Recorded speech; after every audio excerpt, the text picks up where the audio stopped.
Welcome back.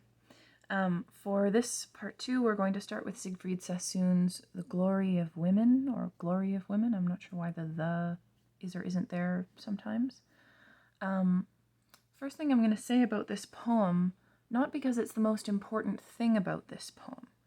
This is a sonnet, and the reason that I keep pointing that out about our readings is to kind of highlight that this form that was developed way back, like in principally in the Renaissance period of English literature, in like the 1500s, 1600s, 1500s. It has been used and used and used and innovated and developed. Some of you who worked on, can't remember which one of Gerard Manley Hopkins' poems, but one of them, I think it's Pied Beauty, is a curtal sonnet, which is Hopkins' own innovation on the sonnet. You're beginning to see that, like, there's something about this structure and its devices and its strictures that people have been drawn to over the ages. And that's one of the reasons I keep kind of raising your awareness of, like, look here, look here, look here, look here, that thing we worked on, this is that, again, and differently. What are the thematic connections that you might see between, topics that people choose to work out in sonnet form, or how do some of the rules of a sonnet serve the message goals that the poet has, and I won't flog that. But this poem by Siegfried Sassoon is another sonnet. It's 14 lines, and it's divided into an octave and a sestet. The sestet is sort of typical. It's got 3 different rhymes that repeat. You've got retire and fire, run and sun, blood and mud. The octave is a bit different from your usual Italian or Petrarchan style sonnet because it's not an A-B-B-A rhyme. It's A-B-A-B, C-D, C-D. And that flip-flop back and forth, it's not as simple as couplets. It doesn't give that kind of tidy, like tight, point, point, point sense, when there's an A, A, B, B, C, C. But it gives a sense of back and forth, almost of ambivalence. We're over here, no, we're back here. We're over here, no, we're back here. And I keep trying to say this thing, but I keep failing to, or realizing I mean something other than what I thought I meant. A, B, A, B. And then finally, in the sestet, after the turn, when the speaker sort of alters his level of frankness and starts going, let me just tell you how it is, the poem achieves a sense of progression in its rhyme scheme, right? We have had A, B, C, D, C, D, E, F, G, E, F, G. Suddenly we're getting some forward motion, traction. This poem is all about a soldier's love for the women back home and the ways that they pump a soldier's tires, make him feel good about himself, nurture and pray and worry and love and send care packages overseas and knit endless socks and, sort of talk amongst them. They hype themselves up with this home front sense of, like, our boys on the front line, they're heroes, they're doing the good thing. There's this indispensable warmth and supportiveness to these women that this soldier, this very disillusioned soldier who has now seen the reality of war, and is echoing a sentiment that you'll have seen expressed in Wilfred Owen's Dulcet et Decorum Est. In that poem, Dulcet et Decorum Est, it ends with, if you could see what happens to these men on the battlefield, you would not say with such high zest to children ardent for some desperate glory, the old lie, dulcet et decorum est, pro patria mori. That's Latin for it is sweet and proper to die for one's country. Basically, it's a good death to die for the patria, the country, from which we get patriotic patriarchal language. Unfortunate, but this is what we come from. Sassoon is emulating some of that feeling as well. In fact, he's anticipating that feeling because Sassoon is a World War I poet and Wilfred Owen... No, I'm lying. They were both World War I. So, Sassoon says, "You love us when we're heroes home on leave, or wounded in a mentionable place. You worship decorations. You believe that chivalry redeems the war's disgrace. You make us shells. You listen with delight by tales of dirt and danger fondly thrilled. You crown our distant ardors while we fight, and mourn our laureled memories when we're killed." Laurels are a kind of leaf that throughout ancient history, especially into Greek history, were used to as an emblem of honor.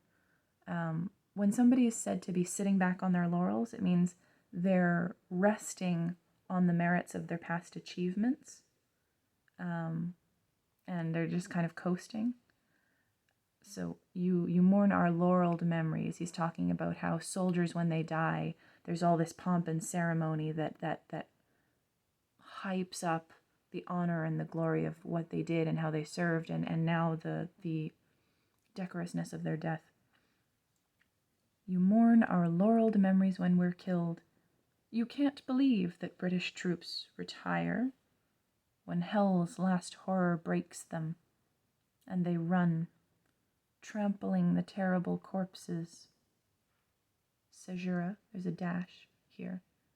Almost a glitch in thought, almost a moment where the poet is absent for a second.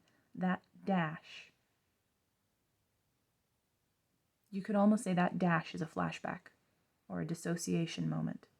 That dash is trauma right there. In a sonnet where everything is neat and tidy and pretty and structured, that dash is a break. When hell's last horror breaks them and they run, trampling the terrible corpses, break. Blind with blood. O German mother, dreaming by the fire, while you are knitting socks to send your son, his face is trodden deeper in the mud. Really bringing us to grips with the dramatic irony of a mother who has not yet received word that these socks have no owner.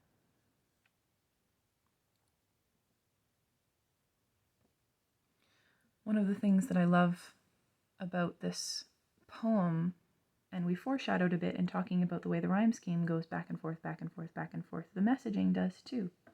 There are all these conditionalizing words where he makes a statement that seems like a positive and then kind of vitiates it or like sabotages it. You love us. Yes, they do. You love us when? When we're heroes. Would you love us when we are cowards? Because we are. You refuse to believe that we are, but I need you to hear and understand that sometimes we are. You love us when we're heroes home on leave. Or wounded. You care for us when we're wounded. In a mentionable place. As long as the wound is easy to talk about socially and is not embarrassing to discuss or embarrassing to care for because it's icky or awkward. You worship decorations. You worship us. Well, you worship our decorations. You worship our honors. You worship the ideal of the soldier. But let me tell you about the ideal of the soldier. It does not exist. No soldier is the ideal of a soldier, or ever was, or ever will be. You believe that chivalry redeems the war's disgrace, and there's almost the implicit, it does not. By tales of dirt and danger fondly thrilled, and then almost in parentheses, how dare you? Why is this thrilling? You don't understand. How could you know?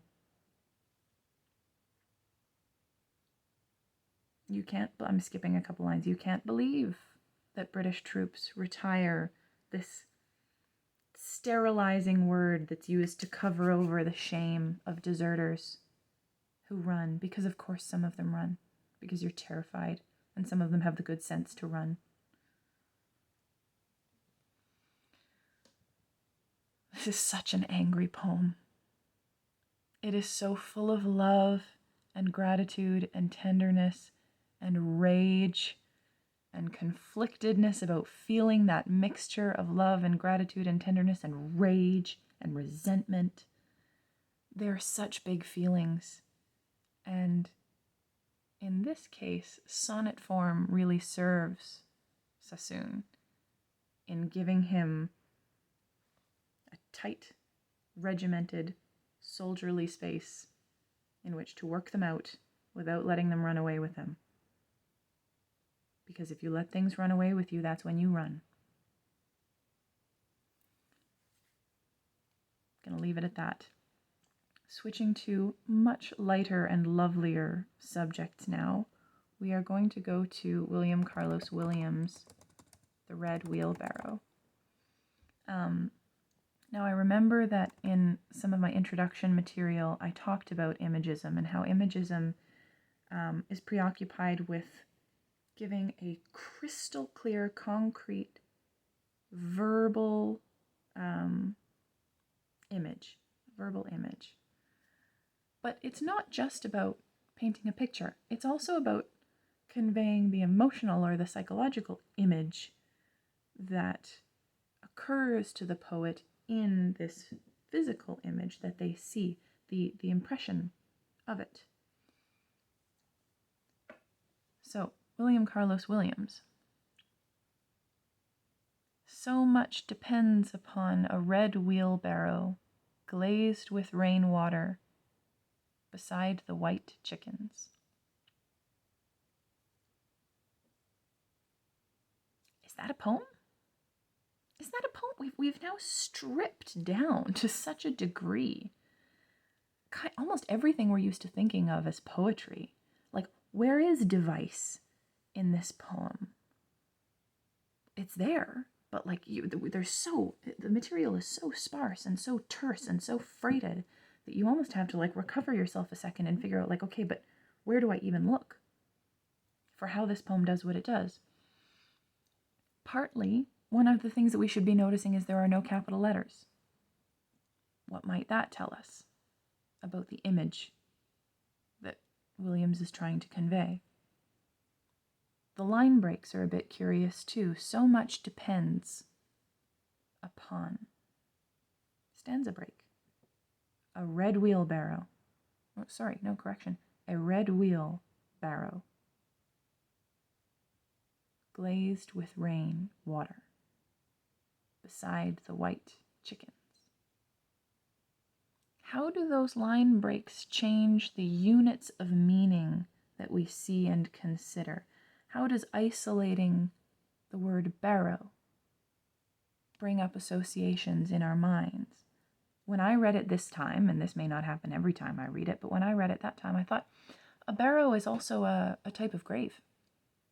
You know, we talked about barrows when we were talking about Sir Gawain and the Green Knight. It's this very, very ancient form of grave that involves a mound and then a burying chamber underneath the mound. And I suppose if the wheelbarrow was turned over, wheel up, which maybe is why the poet sees the wheel first, a red wheel barrow, resembles a grave a little bit. So much depends upon a red wheelbarrow glazed with rainwater beside the white chickens. We're on a farm. We're obviously on a farm. We're talking about work, the necessity of work, how much one's whole life is sustained by the labors of one's hands and the generosity of the earth and the success of your stock raising ventures, you know, with the chickens and the cows and everything. There's almost a lurkingness of failure. There is the possibility that things could go wrong. Maybe the rain keeps coming. Glazed with rain water. Water itself is isolated from what we think of as a compound word, rainwater, wheelbarrow. He's breaking those words up to divide them into independent units of meaning, to kind of expand the implications of an extremely compact image.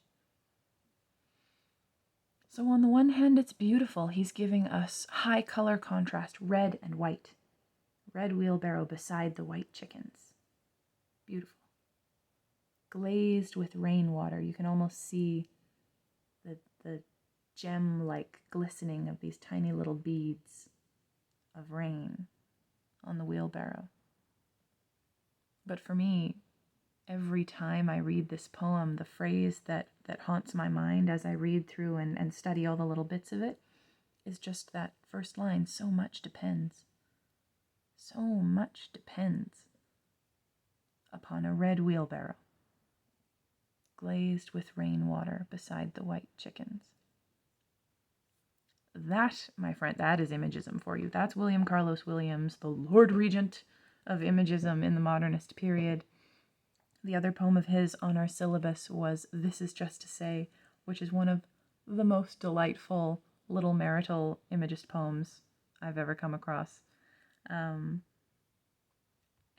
yeah, I hope that this little commentary on it kind of helps you get more out of it. But if any of you cares to drop me a line, I would like to know what your first impressions were of those William Carlos Williams poems. How did you find them? Did you like them initially? Did you kind of go like, what do I do with this? Lastly, for this section of the video, before we move on to kind of our second batch of poets, we're going to take a quick look at James Weldon Johnson's A Poet to His Baby Son. James Weldon Johnson is just one of a whole coterie of poets that were significant in what's called the Harlem Renaissance. We know what a Renaissance is. We've talked about that phenomenon throughout this course. The Harlem Renaissance was a major cultural and literary revival in Black Harlem in New York during the early 20th century, the very early 20th century, like in and around the 20s. So we'll bring up the poem here, Poet to His Baby Son. I included this poem because I find it completely delightful and because it feels like a bit of meta-commentary on our course. And because it serves as a little introduction to the Harlem Renaissance, which many of you will get a further taste of when you read Their Eyes Were Watching God by Zora Neale Hurston. So, A Poet to His Baby Son. Tiny bit of humanity. I will say this is free verse, what we call free verse. There's blank verse and there's free verse. Blank verse still follows a structure but doesn't adhere to any particular rhyme scheme.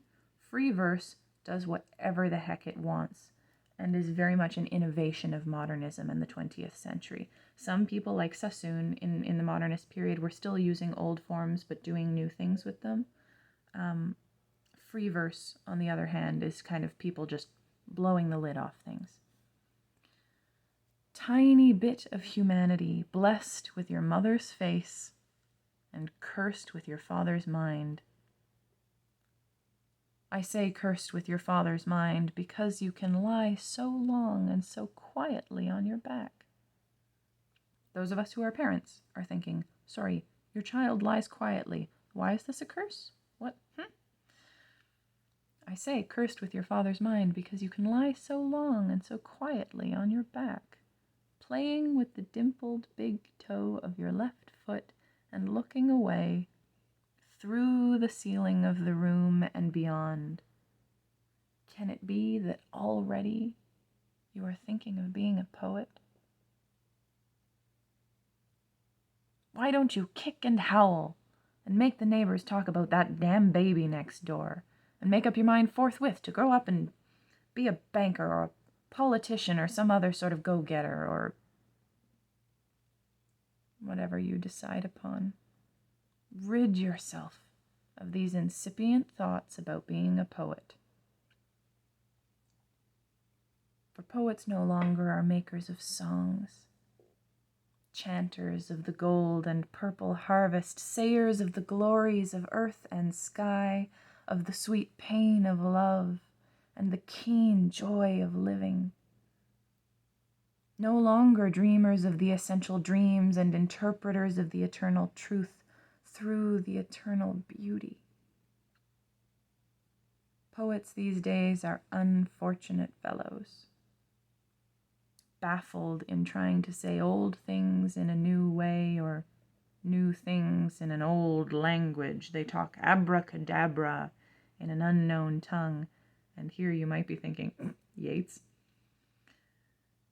Each one fashioning for himself a wordy world of shadow problems, and as a self-imagined Atlas, figure of Greek mythology, holds the world on his shoulders.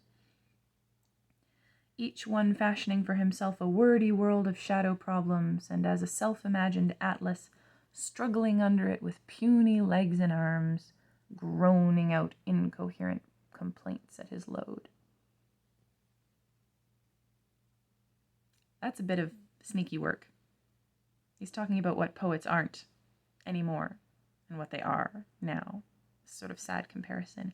And yet in doing so, in pouring that all out in the beautiful language that he's used, he almost contradicts himself. Poets can be these first things. Poets don't have to be these latter things. Carrying on. My son, this is no time nor place for a poet. Grow up and join the big, busy crowd that scrambles for what it thinks it wants out of this old world, which is as it is, and probably always will be. Take the advice of a father who knows. You cannot begin too young not to be a poet. Whole poem, in some ways, is an exercise in reverse psychology and oxymoron. The student who asked me to bring this poem to you was saying, like, on the one hand, it seems like a really legitimate complaint about, the lives of poets and what is or isn't appreciated in poetry and what being a poet asks of you. But on the other hand, it almost seems to be this celebration or encouragement of like what being a poet can be, and like 100%. Nailed it. Hit the nail on the head.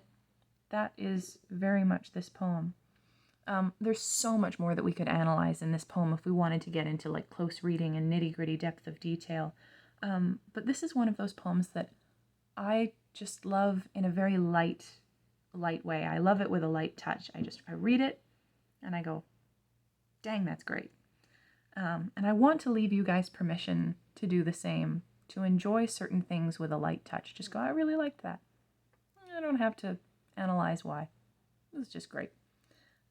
I can assign it to you and say, there are reasons, and if you want to get into it, we can talk about that, but it is great. Thank you all very much. Stay tuned for the next chunk of this video and our reviews of later modernist poetry.